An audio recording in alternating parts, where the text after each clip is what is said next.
Welcome to Data versus Commerce, where we explore the messy middle between database and doorstep. I'm Matt Johnson. And I'm Floyd Blaikie. Let's dig in. Okay, we are here with Jay Roxe. It's the first time I've said it out loud. It sounds like a diagnosis instead of a name. Did I get that right, Jay? You want to tell us a bit about yourself? It is, Floyd. Great to be here with you and Matt. And as somebody said, it's not just a name, it's a sentence. But with an exclamation on the end, Jay, with an exclamation on the end. Yeah. Jay Roxe. Don't I wish? I'm sure you do. So tell us about yourself, Jay. Why are you here? What do you do? And what are you interested in? Floyd, Matt, everybody listening, name is Jay Roxe. I work at inriver on the marketing team and really just interested in the shifts we're seeing in the market, the move to people trying to bring products to market faster, what's required, and how the commerce landscape is changing. Cool. Kind of what we're all about too, Jay.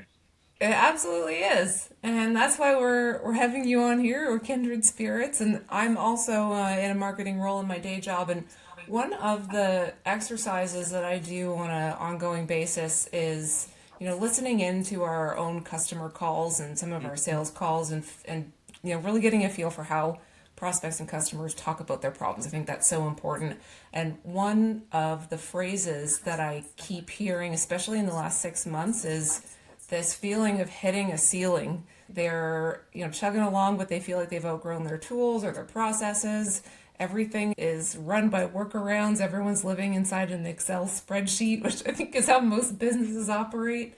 So I want to dig into that a bit with you, given your expertise in the PIM area, and talk about what you see when folks come to you and they want to know more about moving to a modern PIM. What is the biggest trigger that you see when you're talking to manufacturers, distributors, retailers, and they're thinking to themselves, it's keeping them up at night, I might need to think about this PIM thing. What's going on there? I think there's a couple of different things. And let's acknowledge that for a lot of these folks, the landscape has changed dramatically. If you go back and you start looking at the world, maybe even pre-COVID or even just coming out of COVID, since then, what we've seen from our customers is the number of channels they're going to market through has more than doubled. And as they're doing that, the number of attributes they need to store in each product has also more than doubled.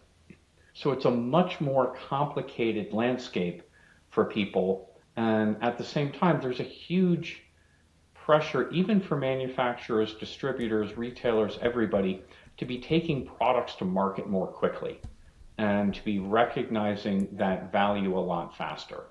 So that was sort of the substrate that's been happening for a couple of years. And then that got turbocharged this year as AEO, GEO, and that work really became core to the buyer's journey. Like more and more people are building their shortlists, they're looking for product information, they're doing their selection process based on what Claude or ChatGPT or Gemini is telling them they should be going after. And your marketing copy isn't necessarily the thing that those tools are like consuming and building their lists on. They're really consuming and building the list based on structured, materially correct product data. And that's, I think, some of the things that are causing people to say, hey, wait, Excel is the second best tool for any job ever, but maybe it's not serving me well as we go through here. So, Matt, I'll toss that to you. I'm curious if that resonates with what you're seeing also. Yeah, it's exactly right, Jay. I'm thinking specifically as a manufacturer, I think it's a great example because there are more channels than ever before. And couple that with the expectation around how to serve up product information to those channels, keeping it consistent is as important, or keeping it as up to date is as important as making sure that it's complete and consistent on those channels. And I think what I've been seeing is manufacturers in particular, they are overrun with channel requests, and they don't have a good process for renewing or refreshing those product data feeds, and they don't have the organizational structure to support 5, 10, 20 person teams in the working on merchandising spreadsheets. And so there is a real need. And even when I see that manufacturers have a PIM, maybe they have a legacy solution that they implemented 7, 8 years ago, and what they're finding is that it got really stale and they stopped using it to its full capabilities. And some of these platforms haven't evolved to think about the way that data needs to be structured for these LLMs, for the modern buyer, and they're stuck. And I think we've seen it before. We're seeing it more and more today than ever, like to your point. So, how do you get unstuck? Is it a platform switch? Is there something else that goes on? And I'd be curious to hear your thoughts on this, is what are some of the best manufacturers doing in terms of taking action and solving these myriad of problems that they're having today? I think part of the key question for manufacturers, and I'll come back to your direct question in a second, is there's a whole different revenue stream that they need to be very conscious of, which is the look, if you have a pair of shoes or other things and they don't work, you're likely to just replace them. If you have a multi-million dollar HVAC system or combine in the field or whatever, you're not going to chuck it out. You need to be able to accurately get the aftermarket parts and that sort of service environment working. And it's hard. I have a challenge that I give everybody just to make this real. Go into your refrigerator tonight. Break one of those little clips that holds the shelf in place and go try and order the replacement part. I've done this. It's not easy.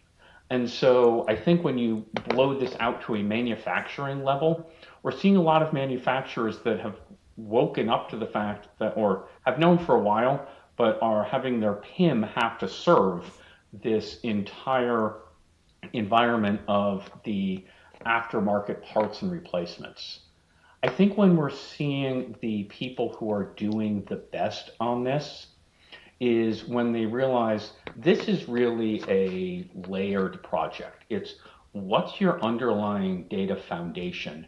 Where are you getting that from and can you trust it? Are you connected with your ERP instance? Are you connected with your downstream merchandising platforms in an automated and structured fashion? And then have you built the right enrichment and then the right workflows on top of that? There's a fundamental evolution that's happening in PIM that's being driven by some of the agents and the other things we can now do with workflows. And PIM is evolving from being a system of record into a system of work. And when we talk to people who are on legacy systems, be that a legacy PIM or a legacy Excel, they're frogs that have been boiled slowly, if you're familiar with the analogy, where the pain of the work has just built up and they haven't even noticed it until they stop and they say, how should this be working? What should our workflow be? So that orchestration and governance piece is really where we see the best in class spending a lot of their time. First of all, I don't have to break my own fridge. I've got kids that do it for me. And I had this exact problem. I think we talked about it like the first episode of the podcast, where just trying to replace a part from my own dishwasher became an absolute nightmare because the product information was not up to date. They had switched from like a 3-pin to a 4-pin connector at some point in the model year, and it was an expensive and annoying mistake for me. That feels like a getting to market accurately problem. What is the difference between what the people with legacy PIMs are dealing with and what the people who are running on the second best tool for everything, Excel, what are they seeing? What's the feedback they're getting from their customers, their buyers? Is it the same? Is it we can't find your stuff accurately? You can't get to market fast enough? We can't publish your catalog fast enough? Are there differences between, legacy PIM strugglers and Excel strugglers? I would say, Floyd, in answer to that question, it really is a matter of digital maturity and the way that the company thinks about tackling these sort of problems. At the end of the day, they're the same problems. And, it's just, do we have the discipline to implement the governance and the processes inside of a system of record that, as Jay has pointed out, has become much more than that. Now we can orchestrate complex workflows. Now we can, manage the entire product life cycle. Whereas before, all of this usually lived inside somebody's head, inside spreadsheets. Now, the difference between a company that's using spreadsheets and a company that's using a legacy system is that at least they understand the importance. The companies that are using the legacy system, they understand the importance of consolidating the product data into one, golden record. And so the spreadsheet world, that world is disconnected, it's highly manual. So step one is, okay, you created a system, great, or you have a PIM, awesome. The question I would ask, and Jay can speak to this, does that system actually fit the way product information needs to move through the digital supply chain? In other words, is there process, is there governance, is there automation? Automation, I think, is the game changer with some of these modern PIMs, like inriver. I think so Matt, 100% agree. I think what we find when we talk to customers that may still be on Excel is in many cases they have consolidated product information, but it's consolidated in somebody's head. There's the person that knows this is the spreadsheet or these are the people I need to talk to get the information, and they have all of the workflows kind of mentally mapped. And if that person wins the lottery and moves to Hawaii, there's a massive challenge for the organization. So, understanding that workflow piece, building the business case of, okay, if I actually invest here, like first cut, it's not only a reduction in work, but it's also the possibility of reducing customer returns, reducing churn, launching faster. We did a study where we interviewed about 65 customers, found out that on average they were launching products about 30% faster once they Wow. made the transition. And that's a meaningful difference.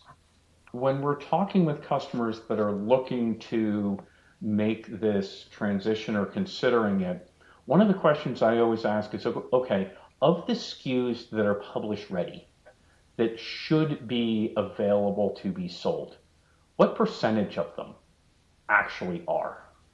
And we find about a third of organizations on older systems have less than 85% of their SKUs ready to be sold. And that's a pretty meaningful Right. difference. The other thing that organizations are starting to think about is what's the future? And I think for a lot of that, we're going to move to more of a prompt based MCP driven environment where you have agents like executing across the various stages of your workflow and humans validating and governing. And look, that's not happening overnight. That's a multi-year transition particularly for most larger organizations. But it's the starting point is now, and figuring out what your strategy is going to be on how to get there. Yeah, starting point was 5 years ago, and I often think that the exciting part that a lot of distributors and manufacturers in particular don't think about is the long tail opportunity that you have when you have an automated process for bringing products to market.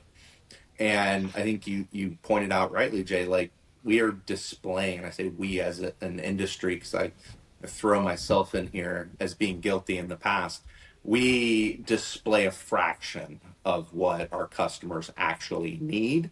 Therefore, we are stuck in a manual order inquiry RFP process where I have to go to the rep to see if this part is available, right? That's that whole dishwasher experience. You thought you could trust the website, turns out you probably should have just called in. So, like, that's the opportunity. How much dollars are we leaving on the table when we don't bring our complete catalog to market? And I think that's where we need to think about big picture strategy. What's our go to market strategy? How are we working with our channel partners? And then taking that to governance, process, and ultimately implementing a system of record that allows us to execute on that vision. I'd say both system of record and system of work to execute on that vision, because when companies are looking at this, product data is more than ever a competitive asset. When if you're a manufacturer and you don't have your complete product catalog online, someone who's going to offer gray market parts is going to sell Floyd the replacement 3-pin piece that she needs for that dishwasher and carry that forward into combines and HVAC units and all of that. It's also for everybody just how fast you can take a new idea, get it to market, and be reflecting that accurately in every channel is just being magnified right now. So So I think I'll echo your point. The starting point was 5 years ago, but there's a proverb that the best time to plant a tree was 20 years ago. The second best time is today.